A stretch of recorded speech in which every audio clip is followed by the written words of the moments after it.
pneumonia merupakan infeksi akut yang menyerang paru-paru atau alveoli. Hal ini dapat disebabkan oleh berbagai mikroorganisme seperti virus, jamur, bakteri, pajanan bahan kimia, atau kerusakan fisik pada paru-paru, serta efek tidak langsung dari penyakit lain. Diperkirakan sekitar 19.000 anak meninggal karena pneumonia. Hal ini merupakan penyebab kematian balita terbesar di Indonesia. Sebuah estimasi global menunjukkan bahwa 71 anak di Indonesia meninggal setiap jam karena terinfeksi oleh pneumonia.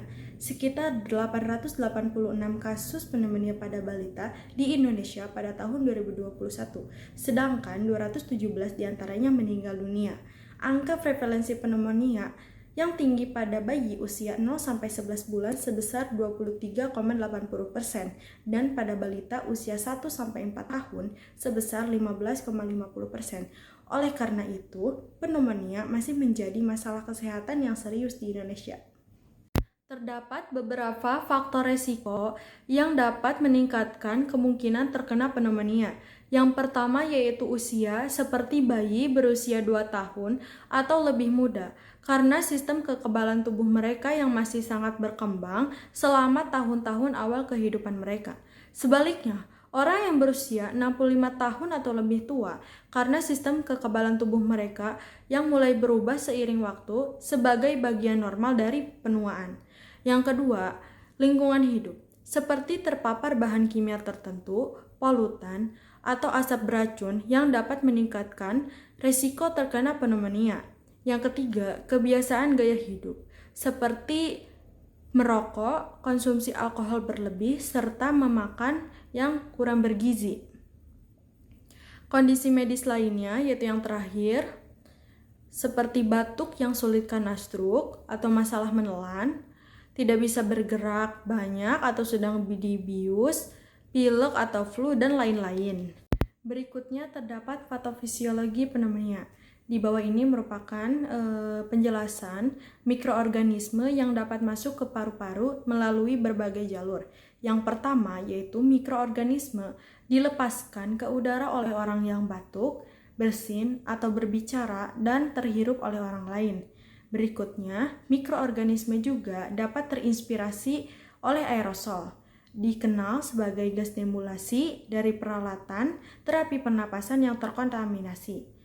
Berikutnya, flora orofaring normal dapat menjadi patogen pada orang yang sakit atau tidak memiliki perawatan gigi yang baik. Yang terakhir, Staphylococcus dan bakteri gram negatif dapat menyebar melalui infeksi sistemik seperti penyakit paru-paru dan tuberkulosis. Pada pemeriksaan pneumonia meliputi pemeriksaan laboratorium, di mana pemeriksaan tersebut yaitu adalah darah rutin, analisis gas darah, biomarker inflamasi, dan infeksi sistemik. Juga ada pewarnaan gram sputum, kultur darah dan sputum, serta uji serologi.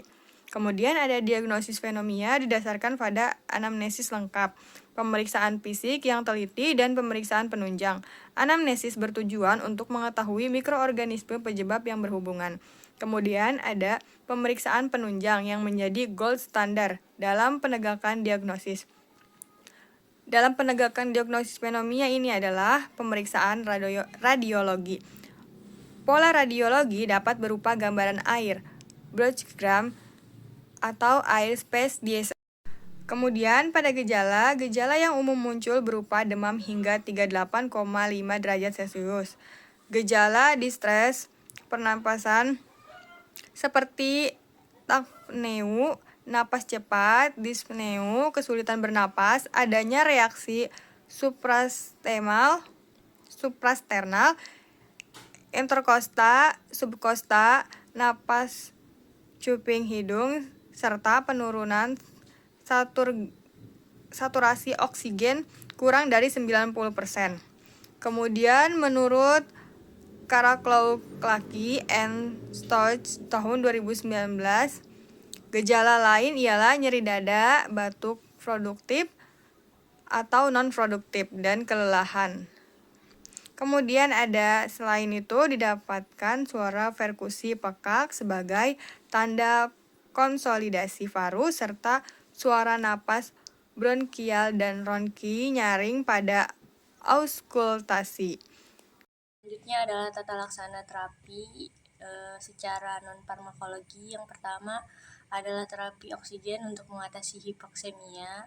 Yang kedua adalah fisioterapi dada dilakukan untuk membantu membersihkan sekresi dan saluran pernapasan. Yang ketiga adalah aromaterapi, khususnya menggunakan minyak esensial seperti peppermint.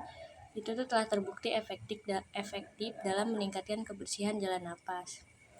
Selanjutnya adalah nutrisi dan hidrasi, yaitu mendapatkan nutrisi yang baik dan cukup cairan juga merupakan aspek penting dari pemulihan pneumonia. Yang terakhir yaitu posisi tubuh. Ada dua, yang pertama yaitu semi flower, itu untuk membantu meningkatkan ventilasi alveolar dan oksigenasi dengan memfasilitasi ekspansi paru yang lebih optimal pada pasien pneumonia. Yang kedua yaitu semi prone position. Metode ini juga sering diteliti sebagai alternatif baru untuk meningkatkan kenyamanan pasien pneumonia, terutama pada anak-anak. Tapi posisinya ini dirancang untuk menghindari tekanan pada dada yang bisa berbahaya bagi anak dengan kondisi jantung tertentu. Nah, secara farmakologi biasanya yang pertama itu menggunakan antibiotik empiris. Itu digunakan biasanya sebelum hasil kultur bakteri diketahui. Hal ini penting untuk mengatasi infeksi dengan cepat. Nah, biasanya antibiotik yang umum digunakan yaitu cephalosporin generasi ketiga, yaitu seperti ceftriaxone. Yang kedua adalah makrolida, yaitu azintomycin. Itu merupakan pilihan utama dalam pengobatan pneumonia, terutama pada pasien dewasa.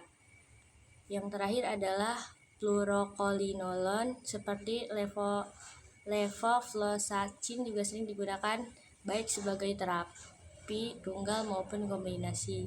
Yang kedua adalah pengobatan pneumonia virus. Biasanya yaitu terapi simptomatik, yaitu bertujuan untuk pneumonia yang disebabkan oleh virus. Pengobatan lebih fokus pada manajemen gejala. Terapi antivirus seperti oseltamivir dapat diberikan pada pasien dengan pneumonia akibat virus influenza, terutama jika ada gejala berat. Yang terakhir yaitu pengobatan pneumonia jamur, itu dengan antifungal jika pneumonia disebabkan oleh jamur seperti Pneumocystis jirovecii. Pengobatan dengan agen antifungal seperti trimetoprim atau sulfametazole diperlukan, terutama pada pasien dengan sistem imun yang lemah.